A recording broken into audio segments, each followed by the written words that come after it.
What is up, guys? Welcome back to the pod. Today we are here to review AEW Double or Nothing 2022. That, of course, aired live in Las Vegas, Nevada. But before we get to the card itself and review the pay-per-view that was okay. It was a pretty good show. It wasn't the best in my opinion that AEW has produced, but I don't even know. Maybe top. I don't even know if I would say top five. Now that I actually think about it, but it was definitely a good pay per view, a good solid pay per view. Definitely newsworthy. Of course, with our main event crowning a new champion and the drama that was surrounding it going into the pay per view itself from the Twitter world, social media world, all that good stuff. If you're not on Twitter, you may not know exactly what's going on, so I will definitely start off with that today and then, of course, dive into the pay per view itself. But with that being said, we will just start from the beginning and kind of take it back a few days here, which began on this past Saturday. It was reported from some fans on Twitter that MJF did not show up to a paid meet and greet experience. Pretty much, if you haven't been to an AEW pay-per-view, what they do, it's especially if the pay-per-view is on a Sunday, on that Saturday they have a fan fest, what they call it. And normally for us here in Orlando, for instance, for this past AEW Revolution, it started around 12 noon and ended. It was scheduled to end around 4, but the actual tapings of the dark shows that they ended up doing and the filming for the audio for a few like random chants for the video game and all that stuff ended up pushing it back to like 5:45 or 6. But regardless, they end up scheduling like an actual fan event, and different things happen at different times, right? It's an actual scheduled event. I'm sure if you guys are listening to this, you've been to some sort of fan fest, or like Access, for instance, or something like that. Or you've at least heard of it, right? So it's not a foreign concept, but essentially, part of that is the meet and greets, and that normally takes up the bulk of the fan fest itself.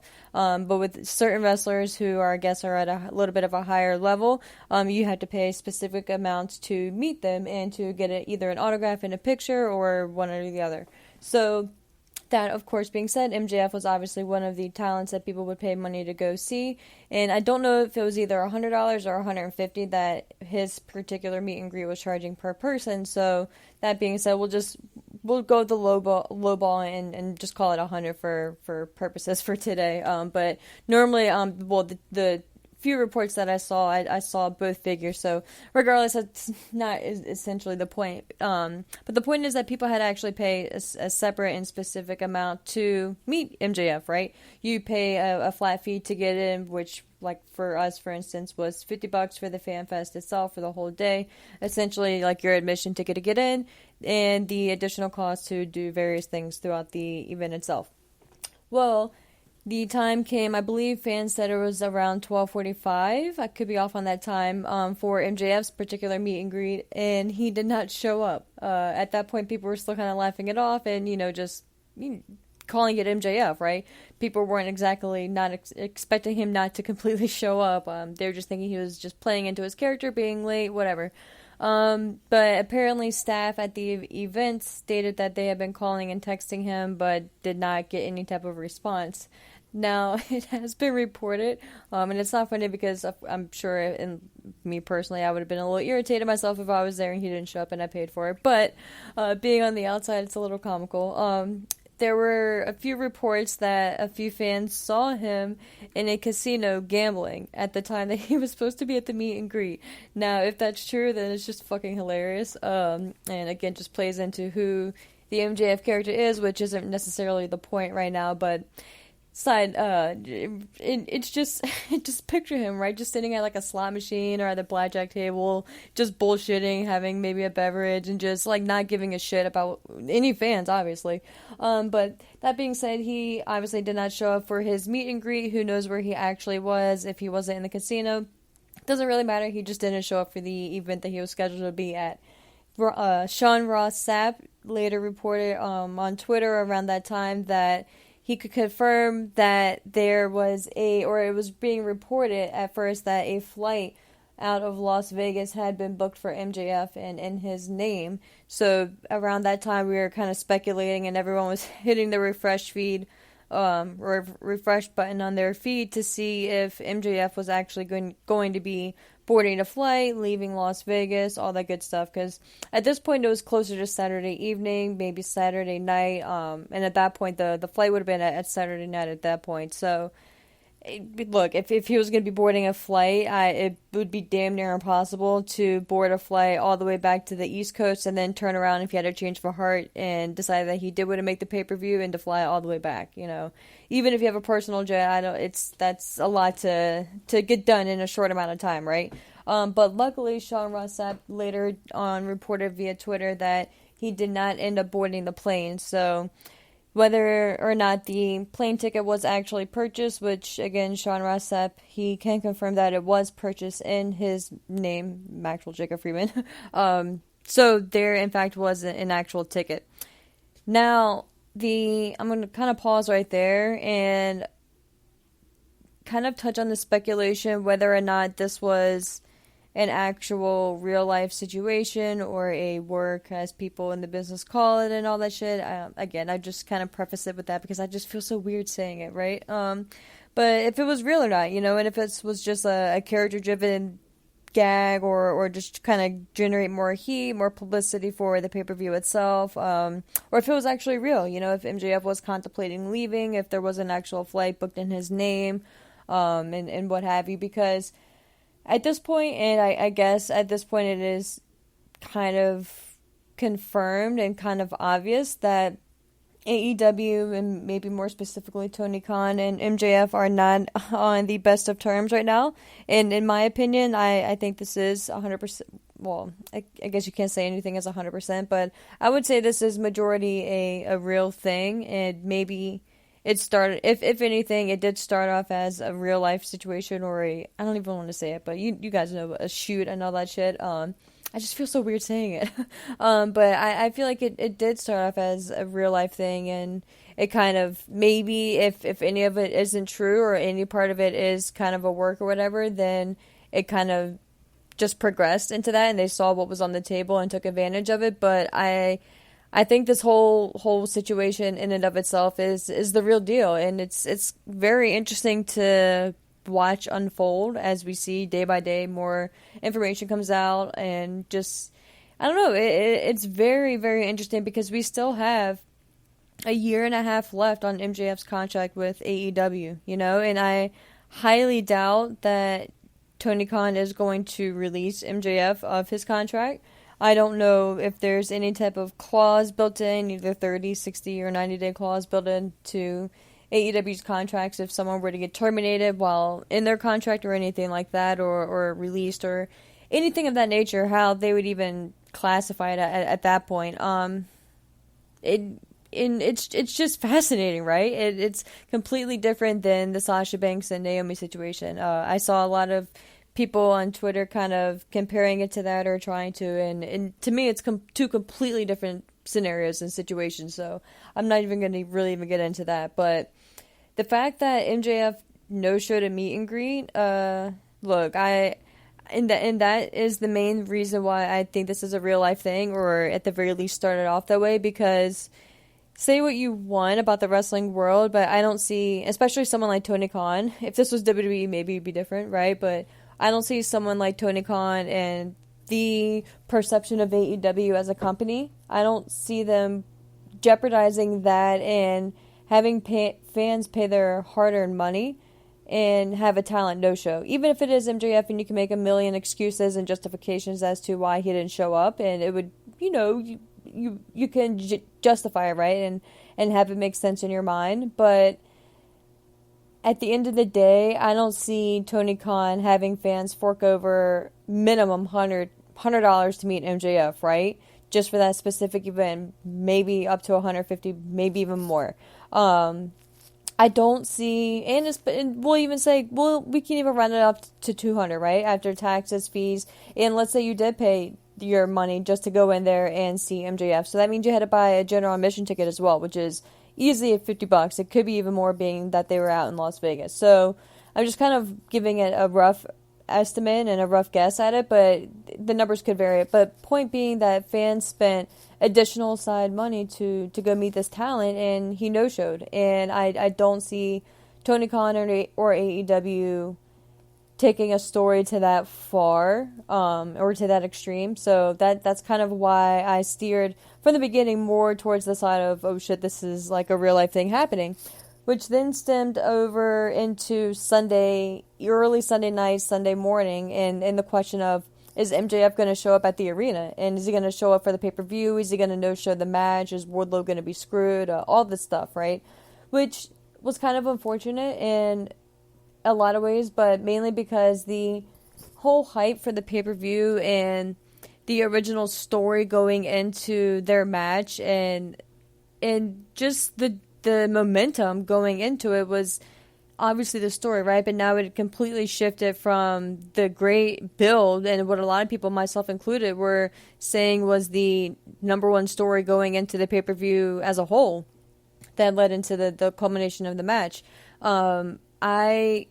It was transitioned from that into, is MJF even going to be there? Is he even going to show up to the arena? Is he going to be there at the match? And I get that's why a lot of people say, oh, this whole thing is a work, blah blah blah, we're all being played. And if so, then that's a completely different story, right? And we'll talk about that if that ever comes to fruition. But it was at a point where it was Sunday afternoon, I think maybe around 3:30, 4 o'clock, where we had received a report where MJF still had not even shown up to the arena yet, which is a big deal because talent obviously has certain call times, and certain times you're supposed to be at an arena, especially if it's pay-per-view, right? I'm sure you're expected to be there a little bit earlier than if it's just like a random Dynamite, right? Or a random just TV episode.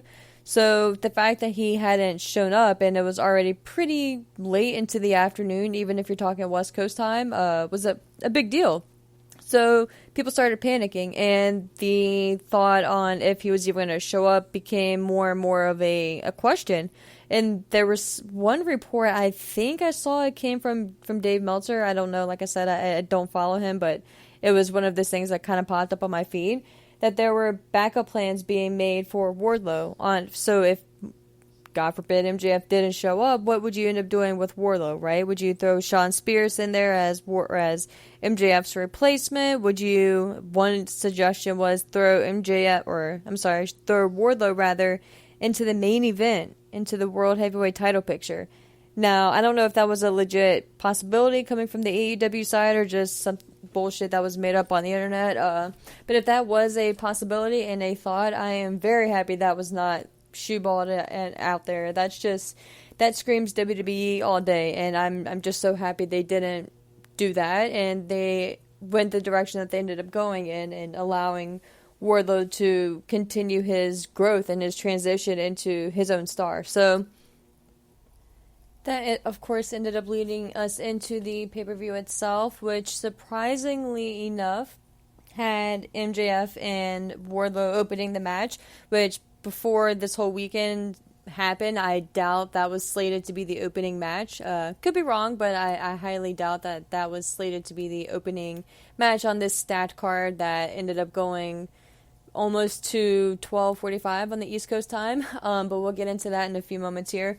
But with that being said, like I mentioned, MJF and Wardlow opened the card itself, which we'll kind of transition into once we wrap up a few more points on MJF outside of the ring first. But the reaction that he got in the arena itself was just quite interesting and polarizing, to kind of summarize it in a way. He definitely milked the entrance, whether that was his idea, Tony Khan's idea, whether it was just a natural reaction of him just not even wanting to be there, which you could kind of, in my opinion, you can kind of see throughout the match itself. But we'll, like I said, get into that in itself. But the fact that it was even speculated that on whether he was going to show up to the pay-per-view, of course, him no-showing the meet and greet, what was reported after the event itself by, again, Sean Ross Sapp, which apparently him and MJF have known each other for about 5 years or so. I believe he had mentioned,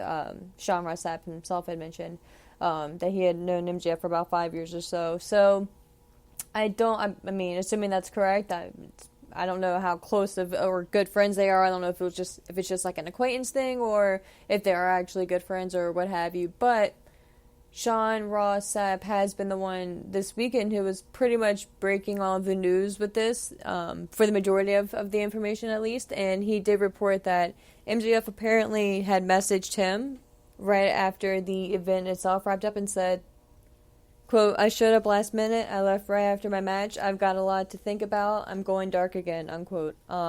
Which I could pretty much sums it up, right? I think he said a lot there without even really needing to say much more at this moment, at least. I mean, of course, there's a lot more that he needs to address, and I'm sure he will at some point, especially with how much of a talker he is, obviously. But the fact that he stated he showed up last minute shows that he, of course, doesn't even really want to be there. He left right after his match, showing that he has no will to hang around and talk about anything after the show with anyone. He just wants to do what he is, I guess, contractually responsible to do and pack his bags and then leave, which he did. He stated he has a lot to think about and he's going dark again. We haven't heard from MJF on social media pretty much at all, besides what apparently has come through Sean Ross Sapp. And if we all know MJF, he is huge on social media. He loves talking about himself, especially after a big night and a big pay-per-view and a big story like this. So we'll see what comes out of this and what else breaks and what other news comes outside of the ring. But we'll kind of transition into the pay-per-view card itself. With that being said, MJF, obviously, like I mentioned, was part of the opening match. And the second his music played, he got a shit ton of boos. And rightfully so, I guess, at this point. And again, me personally, I'm kind of holding off any type of real judgment until we see how the rest of this plays out and until we get more information. But yeah, I think it goes without saying, I'm a huge fan of MJF, of at least his talents and his, what I thought was apparent love for the business. But if this is how he is going to conduct himself and everything is true and he did no-show the meet and greet, look, business is business and the fans are what keeps you going at the end of the day. If you're pissed off with Tony Khan and AEW, then that's your business and that's one thing. But I don't know, like, I can't say that I mean, I'm pretty certain I wouldn't no-show an event, right? But I don't know what's going on in his head. I don't know what's going on behind the scenes. I don't know what I don't know, So that's why I'm not really going to speculate too much on that portion of it just quite yet. But I will say it is a pretty shitty thing to do, to just not show up to people who paid their hard-earned money to see you. And that shit isn't cheap, like I mentioned earlier. So it's a shitty situation. But I will say at the end of the day, I'm glad that he did show up in the bigger picture, in the grander scheme of things, and showed up for the pay-per-view and showed up for Wardlow. Obviously, they have been friends for a few years now. I'm not sure how long they were friends prior to AEW, but at least in the AEW world, they've been tight for a minimum of 3 years, right? So I'm happy that at least in this situation, cooler heads prevailed and MJF showed up and showed up for the match and pretty much did his business and left, right? It's like get in, get on, get out, and be done with it. So I am happy in that respect that it's over with, and that's probably the main reason. If I was Tony Khan and we're in all this is legit happening the way it is, I would book MJF first too, get his match done and over with, so there's no possibility of him waiting around in the back and just storming off again and not showing up for the match or just any bullshit to come up, right? Just start the damn show, get his match over with, and just get him the hell out at that point. That being said, like I mentioned earlier, the second his music hit, the fans gave him hell. They hit him throughout the match with a variety of chants, pretty good ones as well, and he's so good, and that's why this whole thing just needs to get worked out, because I do not personally myself want to see him sit out for the next year and a half. I want to see him on my TV screen, and I want to see what he can do, and I want to see his character grow, regardless of where that is. I'm a fan of wrestling, and I'm a fan of his, so I want to see this work out for all parties involved. But right as he entered the ring during his introduction, he did the airplane gesture, kind of flying, acting like he was flying around the ring, of course referencing and playing off of the fact that where there was reports that we were reading that he was going to be flying out of Las Vegas. So he's just a master at all the little things like that. That being said, Wardlow came out next. He came from the back holding cell, which apparently was like a hockey holding cell. I'm glad they explained that because I myself was wondering like why the hell they have a random holding cell in the back. That being said, Wardlow made his way out to the ring, and we got the match started, and it was pretty much a squash match. I don't know what the origination of the match would have looked like prior to this weekend kind of happening and everything unfolding, but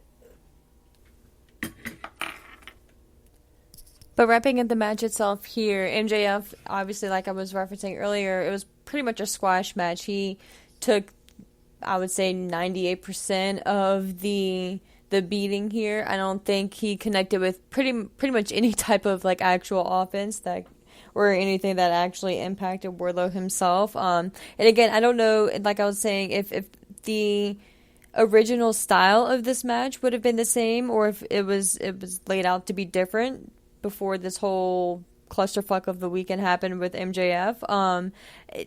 And part of me doesn't really think it would. Maybe he would have gotten in a little bit more offense and it would have been a little bit more leveled out. But I think if you look at the story going into it, the whole story was Wardlow being a monster and being dominating and squashing every situation he had been placed in, and any situation MJF threw him in, he was able to overcome and just power through. So I don't really think that it would have been that drastically different. Again, like I said, if anything, maybe MJF would have gotten a little bit more offense on his side, but and maybe the ending itself or the outcome after the match would have been a little bit different. Maybe he wouldn't have been stretchered out. For those of you who haven't seen the actual match itself, of course, Wardlow got the victory here, but what was kind of interesting, pretty much immediately once the match itself ended, I think the total count came to 10 power bombs, which I know for certain we got to 8, but I'm pretty confident the final number ended up being 10 total, which is very poetic with Shawn Spears being the perfect 10 and all that shit, but damn near the second the bells sounded and ended up ringing for the conclusion of the match, the stretcher and a couple of like random like medical staff and of course the medical doctor that's ringside came over and put MJF on the stretcher immediately and fastened him in, put a neck brace on him, and what I thought was very, very comical, they put the oxygen mask on his face, but instead of putting it over his nose and his mouth to properly, sorry, I hit the mic there, but to properly give him airflow the correct way, it was placed over his nose and his eyes. So there's that. I was not aware that's how you wear a actual oxygen mask, but that's good to know going forward so I can save my life in any random situation. But yeah, the match itself, I think maybe would have been a little bit longer too if we got the original version of the match, but I think it was good, and I think it set up what was pretty obvious that was going to happen, which was Wardlow becoming All Elite, and I think it was very cool how they concluded this segment here with Tony Schiavone coming out to the top of the stage, greeting Wardlow up at the top, and then we got the official All Elite or Wardlow is All Elite graphic on the big screens in there, which I think is the first time we've ever seen in the arena itself, which is a very cool thing. If you're obviously an AEW fan, which you are if you're listening to this, and if you are, obviously, thank you, I appreciate that. But if you are a AEW fan, I'm sure you follow them on Twitter if you have Twitter. If you don't, then kudos to you.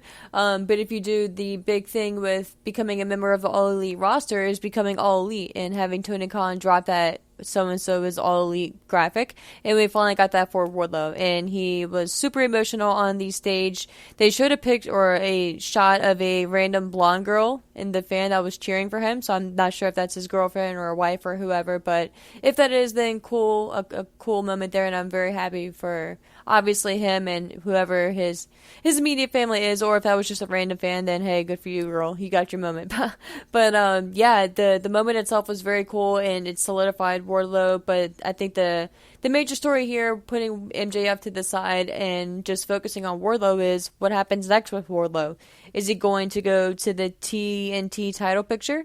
I think he very well could. I think obviously it's not going to be next week, but I think next week he can kind of use that as an opportunity to come back out, have another stellar standout promo like he did the first time.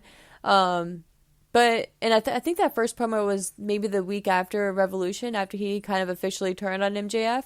If not then, right around then, but kind of actually have his and not the same style of promo or like the same meat and potato of the promo, right? The same topic, but kind of addressed now that that chapter of his career is done and over with. He's focusing on the future and what he wants, and what his goals are. And we can kind of hear officially and professionally what he wants now that MJF is out of his immediate future, and just kind of go from there. But wrapping that segment up, I think it was pretty well done. And like I said, I'm just happy that MJF showed up and we ended up getting that. And we're just done with it and ready to move on.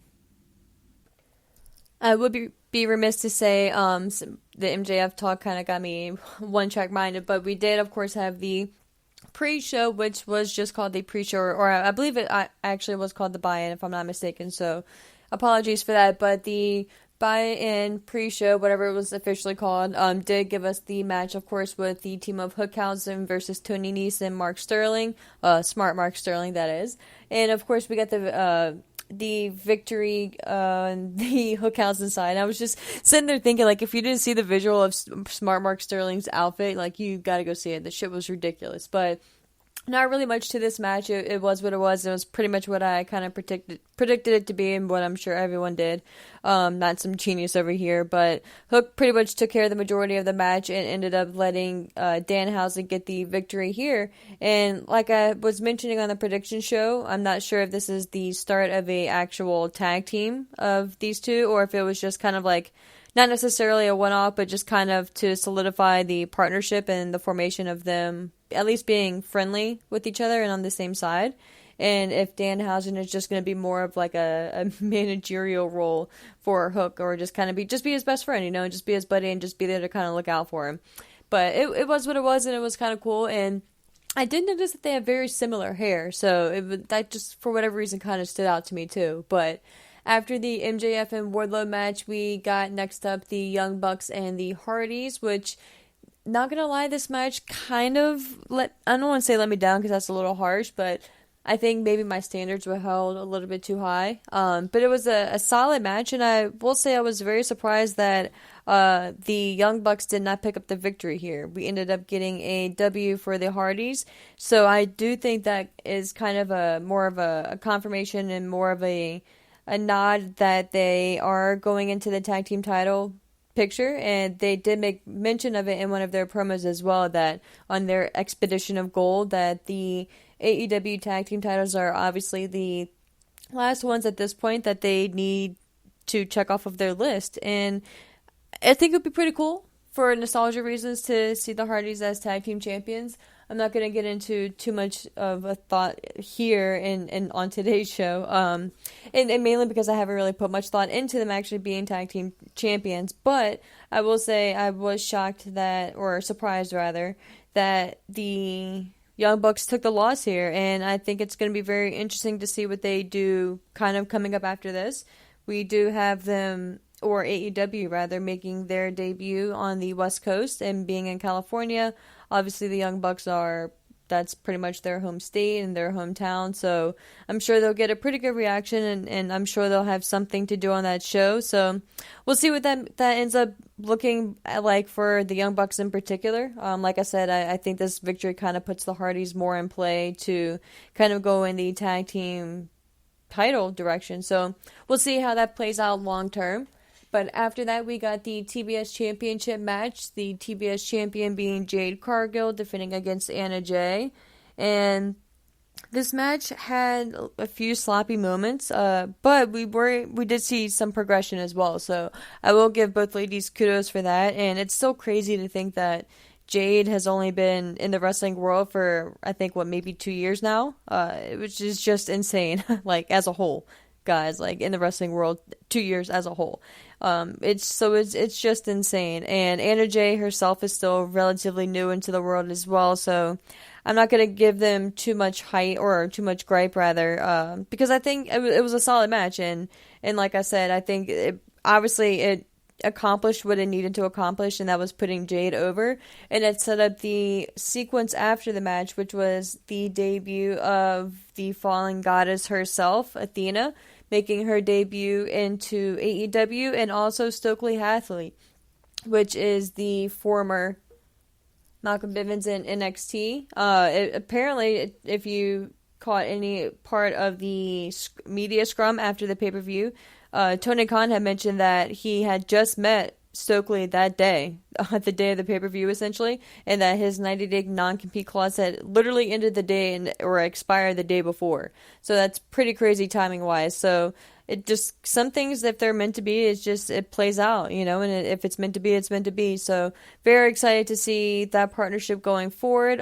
Me personally, the whole Mark Sterling just never really fit in with Jade, but I think that Stokely going forward is going to be just the perfect fit for her, just mouthpiece wise, and just the total package for both of her. I think he complements her super, super well, and Sterling can go off and do like some dumb shit that's not necessarily as serious and just on a different level as what Stokely and what Jade Cargill are going to be presence-wise going forward. But of course, again, officially Jade Cargill did pick up the victory here, and it looks like we will either be getting her facing off against Chris Statlander first, or her going directly with Athena. But we will see if they get a tag team match, or a triple or a trios match prior to that. Oh, if I can talk. Or if they just go straight to the one-on-one route or what have you. But we'll see. But regardless, I'm happy that Athena finally made her way to AEW. I think she got a big reaction, and rightfully so. So we'll see. The next matchup on the card was the House of Black versus the Death Triangle. And I think this match was just great. I love the visual of the House of Black members, all three of them having the face paint referencing just the darkness taking them over, and just the look that, and the vibe and the presence that the three of those guys gave off. And then the entrance for the Death Triangle, and just having little baby Pentagon Jr. out there making his entrance with the rest of the guys. It was just it was really cool. Both entrances were very, very well done and really set the mood for the match itself. And I think what led to, I don't want to say the biggest moment of the match, but at least the momentum turning and the decision making moment of the match, when of course the lights went out, and when they came back on, Julia Hart, I'm still Lillian Hart, I have no idea where that came from, but Julia Hart had made her entrance into the ring and was standing right in front of Pac, who was perched up on top of the turnbuckle, ready to hit what was probably the Falcon arrow off of the top turnbuckle. I just saw a little dog out my window, guys. Sorry, I'm a little ADD over here, but it was just the cutest little dog. But that being said, she sprayed Pac with the black mist, rather, and of course that distracted him. And the House of Black ended up getting the 1-2-3 for the victory here. And of course, that is the official introduction and coronation for Julia Hart into the House of Black. So, and obviously she was dressed in all black. I think that goes without saying. Had her hair up in pigtails and everything like that. So I think it'd be interesting to see how much of a role she plays in the House of Black, and how dark and devious she could get. But yeah, well, it was a very, very good match. Probably one of the best wrestling matches on the card, in my opinion. But I'm really interested to see how deep they go with Julia Hart, like I said, being involved in their faction now, and where House of Black as a faction goes forward. I think Blackpool Combat Club are still going to be tied up with Jericho Appreciation Society for now. Or else I would say I'd love to see those two groups face off, but we'll see. And I have a bad feeling that maybe they're going to be held off of TV for now, or just maybe not in an actual feud. But even if that's the case, even if they're just kind of doing like random matches in the meantime, I wouldn't necessarily hate that either. I think, for instance, like Malachi Black would be great just to have a few like random singles matches, just to kind of solidify and remind us all of his dominance and just who he is as an individual, and why or to kind of prove that he's such a great individual and individual wrestler. Like, it kind of reminds us that, oh shit, like he's so great on his own, like that's why as a leader he's 10 times better. So very interested to see kind of what they do with those guys going forward. But after that, we had the first Owen Hart Foundation tournament final match, with that being on the men's side. We had Samoa Joe come out and face Adam Cole, and it was pretty obvious, I think, and it kind of kind of shown our hand with the women's side as well. Adam Cole came out in pink gear, which was, I guess you could have said that it was just a nod to Owen Hart, regardless on if he was going to win. But after, of course, the outcome became apparent and official, it was more obvious than not. But I kind of expected a little bit more from this match as well. You know, I'm not going to lie. I think maybe they were just a little pressed for time, so they couldn't really get into, like, the meat and potatoes again of what their match could have been, or the bulk of the match. But I think it was still very good for what you would expect out of a Joel, just combined the two, a Samoa Joe and Adam Cole match. But that being said, Adam Cole, of course, did get the victory here and win the first ever men's tournament Owen Hart final match and the tournament itself. So that was a very cool moment. And when he had made his way out on the stage, the table was set up with two what was apparent titles in the bag, and then the cup itself on the top of the stage there. So that was a nice visual and a cool way to kind of set up what the next two segments were going to entail. And of course, after the men's side of things wrapped up, we got the women's final after that with Dr. Britt Baker, DMD, facing off against Ruby Soho. DMD, Britt Baker, had Fozzie's guitarist play her outside or out to the ring. I think she got a little stood up there, if no offense, but that being said, Ruby Soho had Rancid play her out to the ring, which they obviously played Ruby Soho, their obvious song. If you guys don't know, Rancid is the one who wrote and are the owners of that song, and they are also very good friends, or at least Lars is, with CM Punk, which kind of is a cool tie in there. So I'm sure everything just kind of worked out. And I'm not sure, I'm not saying that they got any type of like gimme or anything like that, but communication is what I'm saying. I'm sure the channels were a lot easier to get in touch with on both sides, but it was a very cool moment, and actually kind of made me think that, oh shit, like Ruby is actually going to get the victory here, which is what I had predicted.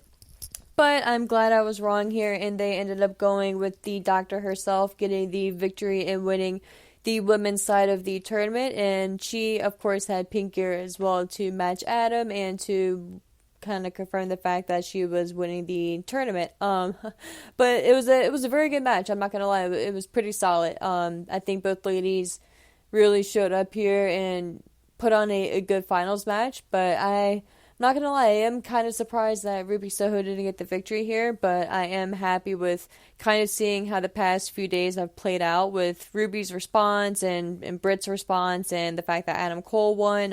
I think it just kind of, in the grand scheme of things, made sense, but again, I'm very curious to see where Ruby goes from here. But with that being said, and both matches actually finishing up and both tournaments getting a final winner, again, the men's side being Adam Cole, your women's side being the doctor herself, Dr. Britt Baker. We had another doctor come out, that of course being Dr. Martha Hart. She was brought to the stage by Tony Khan, who just kind of walked her out, gave her a hug, and then made his way back to the back. Dr. Martha gave a speech just kind of thanking the fans, thanking everyone who supported her and had any type of contributions to the various, things that she's been doing, the foundation, her life since the tragic event happened, and just whoever has supported her. It was kind of a cool moment for her, of course, to thank them, but to allow us fans to thank her. And I'm glad the fans there showed her the respect that she deserves and just made it even more of a cool and impactful moment. So I hope this ends up being an annual event, and it was a very good way to start it off. So kudos to all the parties involved with that. The next matchup on the card was Scorpio Sky, Ethan Page, and Paige Van Zant making her in-ring debut versus Sammy Guevara, Frankie Kazarian, and Ty Conti. Not really going to go too much into this match. To be frank with you guys, I wasn't really that big of a fan of this match. I think Paige looked pretty decent. I think she held her own and accomplished what she needed to accomplish, but I just wasn't really here for this match, and I just kind of used this as an opportunity to get up and go get a few things done that I needed to. Again, no disrespect to anyone involved, but and with the length of the show that I could see it going at this point, I needed a break, so I didn't see the majority of this match. Or I'm not gonna say the majority, but I didn't see certain parts of this match. I did hear it being in the room, but I wasn't really a fan of it, to be honest with you guys. But that being said, Scorpio Sky, Ethan Page, and Paige Van Zandt did end up picking up the victory here. So Sammy Guevara and freaking Kazarian cannot challenge for the TNT title as long as Scorpio Sky still has possession of said title. During the match itself, it was made more apparent that Sammy and Ty are the bad guys in this whole situation, or at least when it comes to how Frankie Kazarian stands, because Frankie did end up turning on Sammy and Ty. I did see that. But yeah, other than that, it wasn't really anything else much to really talk about, and I hate to be shorter on this match, but it just kind of was what it was. But that being said, the next matchup that we have here was Kyle O'Reilly versus Darby Allin, and I think this was a really fun match. I think this was really solid and hard-hitting, like I kind of anticipated it being. There was a pretty scary moment when Darby went to hit the Tope Suicida, and I think what happened was that one of his feet got caught in the rope, I think on the middle rope, and obviously slowed his momentum, so he ended up crashing on the floor on the outside of the ring more than he made contact with Kyle O'Reilly. So that was a pretty scary moment, but thankfully he ended up being okay. And I will say I was surprised with the outcome of this match as well, with Kyle O'Reilly getting the victory here over Darby Allin. I in my predictions I had picked Darby Allin to win, and I obviously was wrong. So shout out to Kyle O'Reilly. Good for him. I'm happy he got his moment here. But yeah, I'm very interested. This Darby Allin is another one where I'm very interested to see what the follow-up is with him and to see what he ends up doing, especially with Sting kind of being out of the picture right now, what this means for Darby as a solo act again. But after that, we had the AEW Women's World Championship, your AEW champion being Thunder Rosa defending against Serena Deeb. And I loved Thunder Rosa's outfit and her ring gear and the headdress that she had.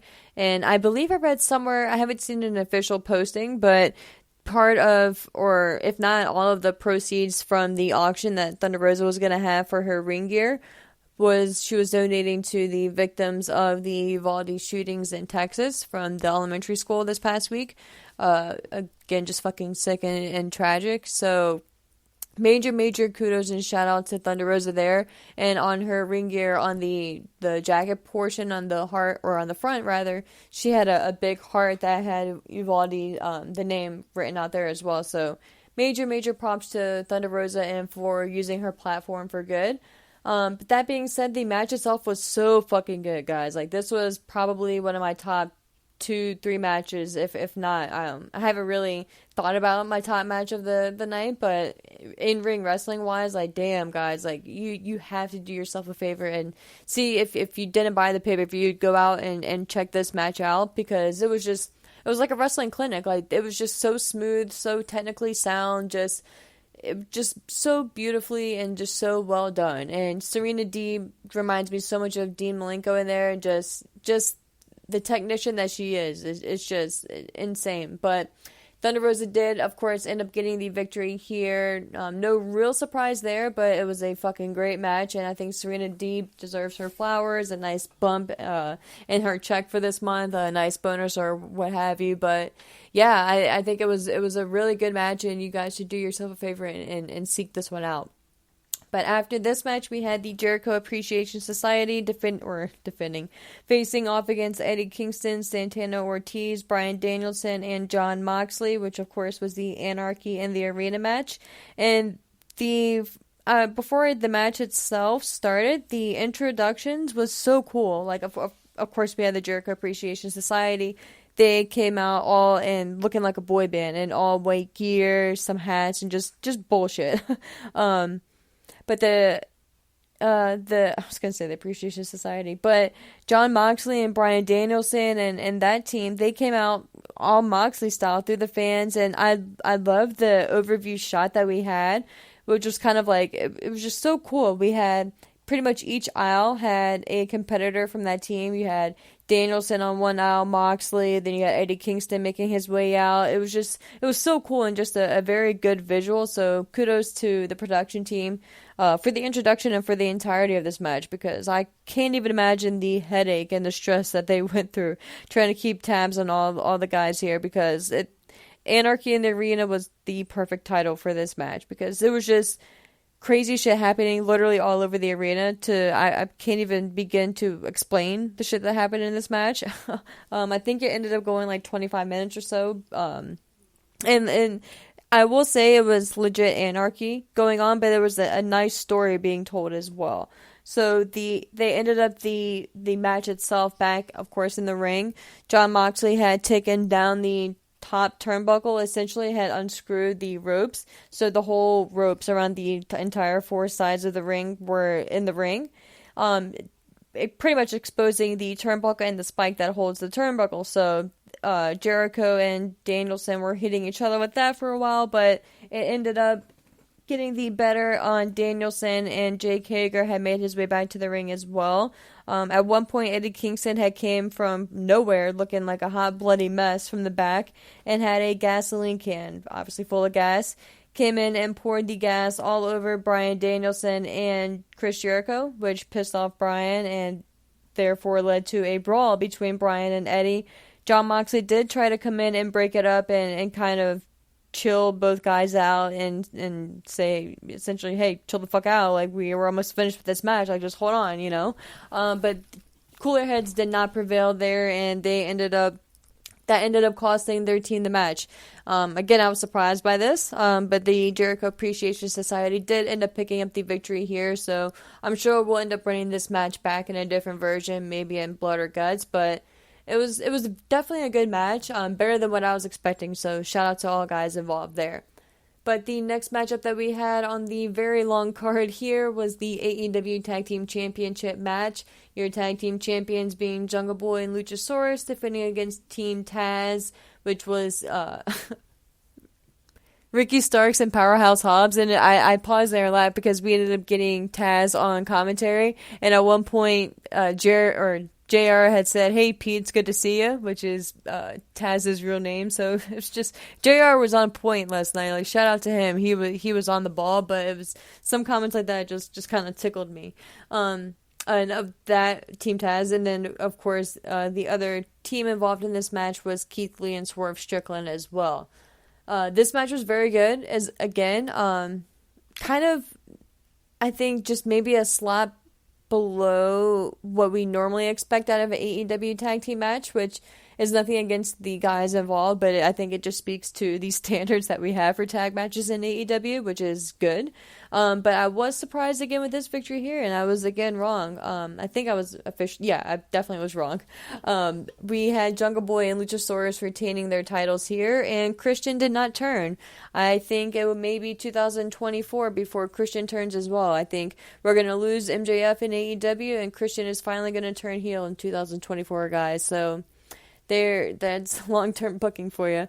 But yeah, Christian actually ended up helping out Jungle Boy and Luchasaurus a few times in the match itself and proving that he is on their side. So I will say I was surprised by that as well. So AEW is keeping me on my toes, and I'm very happy I didn't put any money down on this card last night.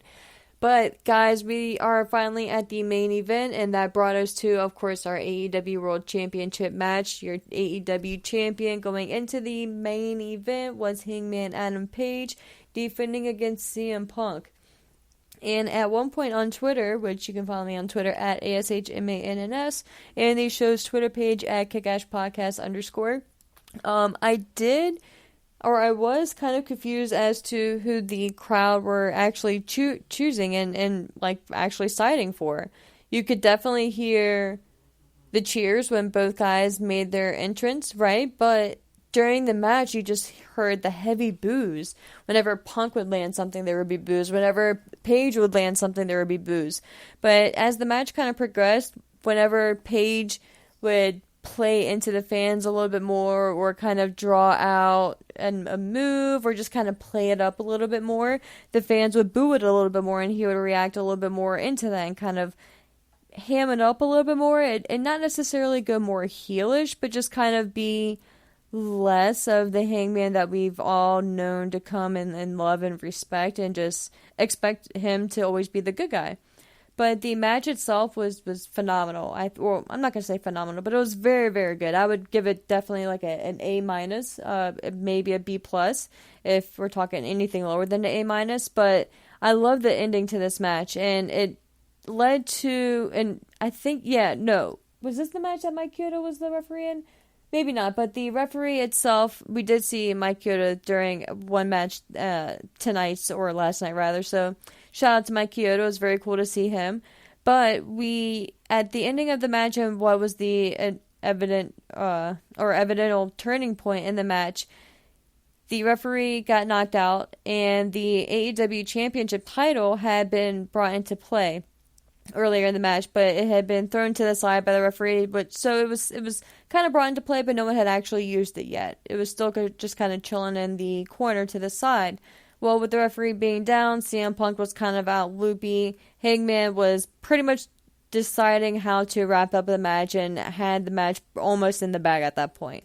Well, he sees the title chilling in the corner. He decides to go pick it up and has what is pretty apparent to be that he was going to grab the title and just whack CM Punk over the head with the title itself. Picks up the title, stares at it. We all are just kind of waiting anxiously for him to pick up the title or to smash CM Punk over the head with it, and he doesn't. He puts the title back down, goes to the outside of the ring, sets up to hit his finishing move, and misses. He goes for the buckshot lariat. CM Punk reverses it, hits him with the GTS, and that is it. He scores the 1-2-3, and CM Punk is our new AEW World Heavyweight Champion. He immediately becomes emotional, gets teary-eyed in the ring, just what you would expect an emotional CM Punk reaction to look like, especially from a guy who I'm sure at one point thought he would never be in the wrestling business again, ever. Being gone for 7 years, hadn't been the champion past 10 years. And what better... Oh, I mean, I'm sure you could have. There's a few other places, and it was very cool to have it in Las Vegas as well, where the place where he had dropped the pipe bomb promo, which kind of initially set up his main run in WWE, or at least the run where they took him the most serious and almost at the main event level. But I think it's kind of poetic in a lot of ways. And before this past weekend came into play, I would have said I think the guy who is going to take the title off of Punk long term, not saying anytime soon, obviously, but long term, within the next year or so, would be MJF. Now, I'm not really sure.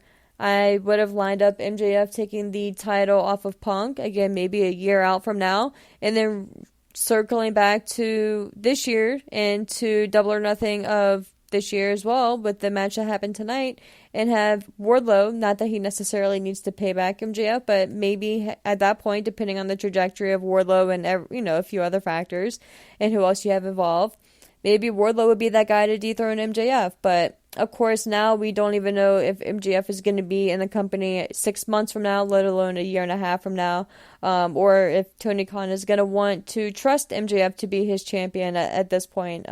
So with that being said, guys, we are going to wrap it up here, but thank you so much for listening to the show. I hope you guys enjoyed AEW Double or Nothing in 2022. I hope you guys have at least enjoyed the show regarding the MJF news and are keeping tabs with it. And it's like I said last week, it's crazy to see how the different topics fluctuate throughout the wrestling world. This week is MJF, next week, who knows what it could be. But as always, thank you guys so much for listening, and I hope you guys have an awesome week.